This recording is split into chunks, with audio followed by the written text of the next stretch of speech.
Hi, this is Vaishnavi. അപ്പോൾ ഇന്ന് ഞങ്ങൾ വന്നിരിക്കുന്നതെന്ന് പറഞ്ഞു കഴിഞ്ഞാൽ ഞങ്ങളുടെ ഒരു 2014 തൊട്ട് സ്റ്റാർട്ട് ചെയ്ത ഒരു ലവ് ജേണിയാണ്. അതിപ്പോൾ കണ്ടിന്യൂ ചെയ്തു പോവുകയാണ്. ഞങ്ങൾ ഈ ജനുവരിയിലാണ് കല്യാണം കഴിച്ചത്. എന്തൊരു ചിരി. അപ്പോൾ എന്താണ്, അപ്പോൾ എന്തുവാ, ഞങ്ങളിങ്ങനെ കല്യാണമൊക്കെ കഴിഞ്ഞ് ഇങ്ങനെ പോകുന്നു. അപ്പോൾ ഇങ്ങനെ ഇരുന്നപ്പോൾ ഞങ്ങൾ കൊടുത്ത സാധനങ്ങളൊക്കെ ഉണ്ട്. അങ്ങോട്ടും ഇങ്ങോട്ടും പ്രേമിച്ചുകൊണ്ടിരുന്ന സമയത്ത് നമ്മൾ കൊടുത്തിട്ടുള്ള കാർഡ്, അങ്ങനെ കുറച്ചുള്ള ഗിഫ്റ്റ്സ്, അപ്പോൾ അതിൻ്റെയൊക്കെ ഒരു എന്താണ് റിയാക്ഷൻസ് ഒക്കെ എന്നാലും പറയുമ്പോൾ ഒരു ഇമ്പം ഉള്ളതിൽ കുറച്ചുള്ള സാധനങ്ങളാണ്. അപ്പം അതിനെയൊക്കെ കുറിച്ചുള്ള ഒരു വീഡിയോ ചെയ്യാൻ വേണ്ടിയിട്ടാണ് ഞങ്ങളിന്ന് ഇവിടെ വന്നിട്ടുള്ളത്. അപ്പം നമുക്ക് നമ്മുടെ വീഡിയോയിലോട്ട് പോവാം. എൻ്റെ വീട് കൊല്ലാണ്, ഗോഡുവിൻ്റെ വീട് പറയെന്തെങ്കിലും ഗോഡുവിൻ്റെ വീട് തൃശ്ശൂരാണ്. അപ്പം ഞങ്ങൾക്ക് അങ്ങനെ കാണാനൊന്നും പറ്റിയിട്ടുണ്ടായിരുന്നില്ല. അപ്പം ഞങ്ങൾ കാണുന്ന സമയങ്ങളിൽ കൊടുത്തിട്ടുണ്ടായിരുന്ന നമ്മളുടെ കുഞ്ഞു മെമ്മറീസ് ആയിട്ടുള്ള സാധനങ്ങൾ. അപ്പം ഞങ്ങൾ പണ്ട് തൊട്ടേ സ്നേഹിക്കാനായിട്ട് ഞങ്ങളിങ്ങനെ പറയും. വീഡിയോ എടുക്കണമെന്നും പറയത്തില്ലായിരുന്നു, ഇതിങ്ങനെ സൂക്ഷിച്ച് വെക്കും, എന്നിട്ട് കല്യാണം കഴിഞ്ഞിട്ട് നമ്മളിങ്ങനെ ഒരുമിച്ച് വെക്കും എന്നൊക്കെ. അപ്പം അങ്ങനെ ഞങ്ങൾ വെച്ചിട്ടുള്ള, ഞങ്ങൾ കൊടുത്തിട്ടുള്ള ഗിഫ്റ്റ്സ്, അതിൻ്റെ ഒരു റിയാക്ഷൻസ്, മെമ്മറീസ്, അതെല്ലാം ഷെയർ ചെയ്യാനായിരുന്നു വന്നിരിക്കുന്നത്. അപ്പം ഞാൻ ഗോഡുവിന് ഫസ്റ്റ് കൊടുത്തിട്ടുള്ള ഒരു ഗിഫ്റ്റ് എന്ന് പറഞ്ഞു കഴിഞ്ഞാൽ ഈ ടെഡിയാണ്. കാരണം ഞങ്ങൾ രണ്ടും ടെഡീസിനെ കണക്കിരിക്കുകയാണല്ലോ, അതുകൊണ്ട് ഞങ്ങൾ ഫസ്റ്റ് ടെഡി വേറെ കൊടുക്കുക. ഞാൻ പോസ്റ്റ് വഴി അയച്ചു കൊടുത്ത കേട്ടോ. ഇത് ഞാൻ ഫസ്റ്റ് ആയിട്ട് അയച്ചു തന്നപ്പോഴേക്ക് എന്താ തോന്നിയത്? ഞാൻ വിചാരിച്ചില്ല ഇങ്ങനെ എന്തെങ്കിലും സാധനം ആയിരിക്കുന്നുള്ളത്. ടെഡി. അത് കഴിഞ്ഞ് ഞാൻ കൊടുത്തത് എൻ്റെ അമ്മ, ഇതൊക്കെ കാണാനാണോ? അത് വേറൊരു കാർഡാണ്. വെറുതെ എന്തിനു അയച്ചു തന്നിരുന്നു? ബർത്ത്ഡേക്കാണ്. വെറുതെ അയച്ചു കൊടുത്ത ഒരു കാർഡായിരുന്നു. ചോര എന്നൊക്കെ കാർഡ്. ഇതിനകത്ത് എഴുതിയിരിക്കുന്ന എന്താണെങ്കിലും അറിയാമോ? പണ്ടത്തെയൊക്കെ നമ്മളുടെ കാർഡൊക്കെ ഇങ്ങനെയല്ലേ ഇരിക്കുന്നത്. അത് വായിച്ചു പോലും നോക്കിയിട്ടില്ല ഇതുവരെ. ഇതായോ? ഇതൊക്കെ അന്ന് വീട്ടുകാരൊക്കെ അറിയാണ്ട് പോസ്റ്റൊക്കെ ചെയ്യുന്ന ഒരു ബുദ്ധിമുട്ട് ആലോചിച്ച് നോക്കിയേ.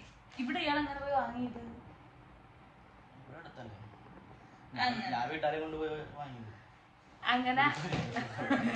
അങ്ങനെ ഞാൻ എന്തോ എനിക്ക് അയക്കേണ്ടെന്ന് എന്തൊക്കെയോ കള്ളം പറഞ്ഞ ഇറങ്ങിയത്. അത് കഴിഞ്ഞ് ഞാൻ പിന്നെ കൊടുത്തൊരു സംഭവമാണത്, ഈ ഒരു റോസ്. അതായത് അത്ര ദൂരം എനിക്ക് അയച്ചു കൊടുക്കണ്ടേ. അപ്പം ഇത് ഞാൻ ഓർഡർ ചെയ്തിട്ട് ഇതും അങ്ങനെ അയച്ചു കൊടുത്തതാ. എന്തെങ്കിലും പറഞ്ഞ് അയച്ചു കൊടുക്കണ്ടേ, ബർത്ത്ഡേക്കോ എന്തോ ഒരു സാധനത്തിന്. പിന്നെ ഒരു ഫോട്ടോ ഫ്രെയിം ഉണ്ട്, അതിപ്പോൾ എടുക്കാൻ പറ്റത്തില്ല. അത് ഇവിടുത്തെ ഷോക്കേസിൽ ഭദ്രമായിട്ട് ഇരിക്കും. അപ്പോൾ ഇതും ഞാൻ കൊടുത്തതാ കേട്ടോ. ഗോഡ് വാങ്ങി തന്നതല്ല, ഞാൻ വാങ്ങി കൊടുത്തത്. ഇത് അതിൻ്റെ ബോക്സ്. പിന്നെ വർഷങ്ങളൊന്നും ഓർമ്മയില്ല. പിന്നെ ഈ ഒരു സാധനം, ഇത് പിന്നെ 2020 അല്ലേ, 2020 എന്തോ ഞാൻ അയച്ചു കൊടുത്തത്. നമ്മുടെ ഇൻസ്റ്റാഗ്രാമിൽ ഈ മിനി ഫോട്ടോസൊക്കെ ഉണ്ടല്ലോ, ഞങ്ങളുടെ കുഞ്ഞു ഫോട്ടോസൊക്കെ വെച്ചിട്ട് ഈ ലൈറ്റൊക്കെ ഇട്ട് വെക്കണ ഒരു സാധനം. പിന്നെ ഇതിൻ്റെ കൂടെ ഞാൻ I too had a love story എന്ന് പറഞ്ഞൊരു ബുക്ക് കൊടുത്തിട്ടുണ്ടായിരുന്നു. ആ ബുക്ക് എവിടെ? അതൊരു ഫ്രണ്ട് വായിക്കാൻ വേണ്ടി കൊണ്ടുപോയതാണ്. അത് പിന്നെ തരാന്ന് പറഞ്ഞു, ഇതുവരെ കിട്ടിയില്ല. അതെ, അങ്ങനെ ആ ബുക്ക് പോയി. അതിൻ്റെ പേര് ഞങ്ങൾ ഭയങ്കര വഴക്കൊക്കെ ആയിരുന്നു കേട്ടോ. അത് കഴിഞ്ഞ് ഈ ഒരു സാധനം, ഇത് മൊത്തം ഞങ്ങളുടെ ആൾക്കൂർ സാധനങ്ങളായി. ഇത് തമിഴ്നാട്ടിലാണ് ഞാൻ പഠിച്ചത്. തമിഴ്നാട്ടിൽ അവിടെയൊക്കെ ഞാൻ പഠിച്ചത്. അപ്പം അവിടെ കാണാൻ വന്നത് ഇപ്പോൾ ഒരു ക്ലീശയായിട്ട് തോന്നുന്നു.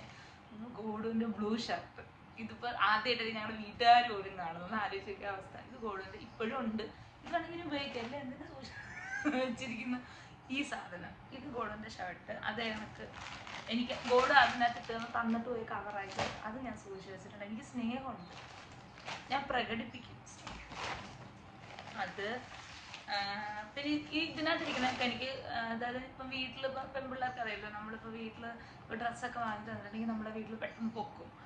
അതുകൊണ്ട് നമുക്ക് അങ്ങനെയുള്ള സാധനങ്ങളൊന്നും അങ്ങനെ സൂക്ഷിച്ച് വെക്കാനൊന്നും പറ്റില്ല. അപ്പം സ്വാഭാവികമായിട്ട് തരിക ചോക്ലേറ്റ്, അങ്ങനെയുള്ള സാധനങ്ങളൊക്കെ ആയിരുന്നു. അപ്പോൾ എനിക്ക് ഡാർക്ക് ഫാൻറ്റസിയുടെ, ബിസ്ക്കറ്റിൻ്റെ, ഇങ്ങനെ കുറേ ഇതൊക്കെ ഉണ്ട്, ചോക്ലേറ്റ്, അതിൻ്റെയൊക്കെ കവർ ഞാൻ ഇങ്ങനെ സൂക്ഷിച്ച് വെച്ചിട്ടുണ്ട്. ഇത് പിന്നെ ഹെഡ്സെറ്റാണ്. എനിക്ക് ഹെഡ്സെറ്റ് ഒന്നും ഇല്ലായിരുന്നു. അപ്പോൾ എനിക്ക് ആദ്യമായിട്ട് ഗോഡാണ് ഹെഡ്സെറ്റ് മേടിച്ചത്. താങ്ക് യു കേട്ടോ. പണ്ട്. അത് വീട്ടിൽ പൊക്കിയില്ല, സൂക്ഷിച്ച് വെച്ചു. അങ്ങനെ പിന്നെ ഇത് ഫുള്ള് അങ്ങനത്തെയാണ്. കാർഡ് കണ്ടില്ലേ, അതൊക്കെ സൂക്ഷിച്ച്. ഇതന്നെയാണ് വീട്ടിൽ പൊക്കാനും കാരണം, ഈ സൂക്ഷ്മത. ട്രെയിൻ ടിക്കറ്റ് ഇത് സൂക്ഷിച്ച് വെക്കണമെന്ന് പറഞ്ഞ് വെച്ചതല്ല, ഇതിന് കൂട്ടത്തിൽ വന്നു പോയത്. എവിടത്തെയാന്ന് നോക്കട്ടെ ആദ്യം. എവിടെ പോയി കൊല്ലത്തുനിന്ന് തൃശ്ശൂർക്ക് തന്നെ ആയിരിക്കും. അതെ, കൊല്ലം തൃശ്ശൂർ. ഇതിന്റെ വർഷം ഏതാ നോക്കേ, ഡേറ്റ് 21. അത് 2021 ഞാൻ കൊല്ലത്തുനിന്ന് തൃശ്ശൂർ ഗോഡനെ കാണാൻ വേണ്ടി. അത് ഞാൻ ആ സമയത്ത് പഠിച്ചത് BSc തൃച്ചിയിലായിരുന്നു. അപ്പം ഇതൊക്കെ അറിയുമ്പോൾ വീട്ടുകാരിപ്പം എന്നെ കൊല്ലും. അപ്പം കൊല്ലത്തുനിന്ന് തൃച്ചിയിലാണ് എനിക്ക് പോകേണ്ടത്. അപ്പം ഞാൻ തൃശ്ശൂർ ഇറങ്ങി ഗോഡുവിനെ കണ്ടിട്ട് ഇവിടുന്ന് തൃച്ചിക്കുള്ള അന്നത്തേക്ക് എന്നുള്ള ട്രെയിനിൽ കോളേജിൽ പോകും. അങ്ങനെ പോയിക്കൊണ്ടിട്ടുണ്ട്. ഇനിയിപ്പോൾ എനിക്ക് എന്തും പറയാലോ, ഞാൻ സ്നേഹിച്ച ആളെ തന്നെ ഞാൻ കല്യാണം കഴിച്ചു. ഇത് ഇവിടുത്തെ തൃശ്ശൂരുള്ള മാംഗോ എന്തായാലും പേര്, അവിടുന്ന് എനിക്ക് വാങ്ങി തന്നിട്ടുള്ള ഈ ബോണ്ടി ഇവിടെ ഞാൻ വന്നപ്പോൾ. അപ്പം ഇപ്പൊ ഒരു ആക്രി പോലെ കിടക്കുന്നെങ്കിലും കണ്ട വിക്സ് മിഠായി കണ്ട, ഇതൊക്കെ ഉണ്ട് ഞങ്ങളുടെ കയ്യിൽ. പിന്നെ എൻ്റെ ചോട്ടാബിയും. എനിക്ക് ഞാനിങ്ങനെയുള്ള കാർട്ടൂൺസ് ഒക്കെ കാണുമായിരുന്നു. അപ്പോൾ എനിക്ക് ഗോഡു ഇത് വാങ്ങിത്തരും. അപ്പോൾ നമ്മൾ പണ്ട് ഈ ബുക്കിൻ്റെയൊക്കെ ഫ്രണ്ടിൽ നമ്മളിങ്ങനെ ഒട്ടിച്ച് വയ്ക്കത്തില്ലേ, ഈ എന്താണ് നെയിം സ്ലിപ്പിൻ്റെ ഒക്കെ കൂടെ. അപ്പോൾ ആരും ഡൗട്ട് അടിക്കില്ലല്ലോ. അതൊക്കെ ഉണ്ടായിരുന്നു. പിന്നെന്താ, പിന്നെ യാത്ര പോയിരിക്കുന്ന സാധനങ്ങൾ. പിന്നെ ഇത് റീസെൻ്റ് ആയിട്ട് എന്നെ പെണ്ണ് കാണാൻ കൂടെ വന്നപ്പോൾ എനിക്ക് കൊണ്ടുവന്ന സാധനമായിട്ട്. ഇതെല്ലാം ഞാനാ സൂക്ഷിച്ച് വെച്ചത്. ഇതെല്ലാം ഉത്തരവാദിത്തം എനിക്ക്. എന്തൊന്നും പറയാത്ത, ഞാനിങ്ങനെ സൂക്ഷിക്കാറുണ്ട്. നമ്മള് ഉള്ള സ്നേഹം അപ്പൊ പ്രകടിപ്പിക്കുക, എടുത്ത് കൂട്ടി വെച്ച് പ്രകടിപ്പിക്കുന്ന പരിപാടിയില്ല. ഇതിനുള്ള മറുപടി ഇത് ഓഫ് ചെയ്തതിനു ശേഷം ഞാൻ കൊടുക്കുന്നതായിരിക്കും. ഇത് ഞാൻ സൂക്ഷിച്ച് വെക്കണം എന്ന് പറഞ്ഞ് വെച്ച സാധനമെല്ലാം കണ്ട. ഇതെനിക്ക് ആദ്യം കൺമഷി വാങ്ങി തന്നിട്ടുണ്ടായിരുന്നു.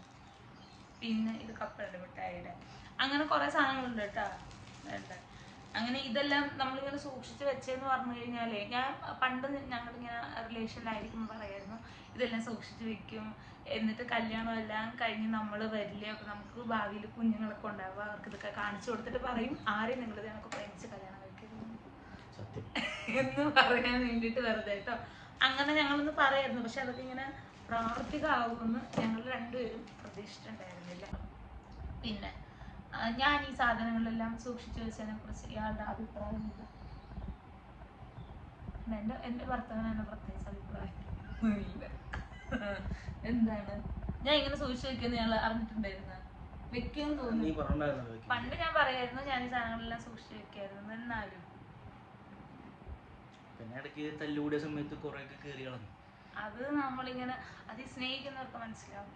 പ്രത്യേകിച്ച് പെൺപിള്ളേർക്ക് ഇവർക്ക് ഇങ്ങനെ ചില കാര്യങ്ങളൊന്നും എനിക്ക് ബാക്കിയുള്ള കാര്യമാണ് ഗോഡും അങ്ങനെ പൊതുവെ വലിയ ഓർമ്മയൊന്നും ഉണ്ടാവില്ല. അപ്പം എനിക്ക് നമ്മൾ ഇത്രയും കാര്യമായിട്ട് ഇങ്ങനെ ഓരോന്നൊക്കെ സൂക്ഷിച്ച് വയ്ക്കുമ്പോൾ ചോദിക്കുമ്പോൾ അതെയാ നടന്നിട്ടുണ്ടാ, ഇന്നായിരുന്നോ, അങ്ങനെയൊക്കെ ഉള്ള കാര്യം കേൾക്കുമ്പോൾ എനിക്ക് ദേഷ്യം വരുമല്ലോ. ഞങ്ങളുടേതായിട്ടുള്ള കുഞ്ഞി ഗിഫ്റ്റ്സ് ഞങ്ങൾ കൊടുത്ത സാധനങ്ങളൊക്കെ. അപ്പം ഇതുപോലെ എന്താണ് എന്ത് പറയുന്നത്, ഇപ്പം സ്നേഹിച്ചൊക്കെ കല്യാണം കഴിച്ച് ഇങ്ങനെ കുഞ്ഞു സാധനങ്ങളൊക്കെ സൂക്ഷിച്ച് വെച്ചിരിക്കുന്ന ആരെങ്കിലും ഒക്കെ ഉണ്ടെങ്കിൽ കമൻറ്റ് സെക്ഷനിൽ പറഞ്ഞു കഴിഞ്ഞാൽ നമുക്കൊരു സമാധാനം ആവുമല്ലോ. എന്നെ കണക്കിപ്പോൾ ഇങ്ങനെയൊക്കെ കുറച്ച് ആളുകളൊക്കെ സൂക്ഷിച്ച് വെച്ചിട്ടുണ്ട് എന്ന് അറിയുമ്പോൾ അങ്ങനെ. അപ്പോൾ എന്താണ് എന്തെങ്കിലും പറയുള്ളൂ. ഇതാണ് ഞങ്ങളുടെ ഒരു യോജിപ്പ്. ഞാൻ മാത്രം ഇങ്ങനെ മിണ്ടിക്കൊണ്ടിരിക്കും, ഗോഡ് ഇങ്ങനെ അല്ലാതെ യെസ് പറഞ്ഞുകൊണ്ടിരിക്കും. അപ്പോൾ ശരി, അപ്പം നമുക്കിനി അടുത്ത വീഡിയോയിൽ കാണാം. Bye bye.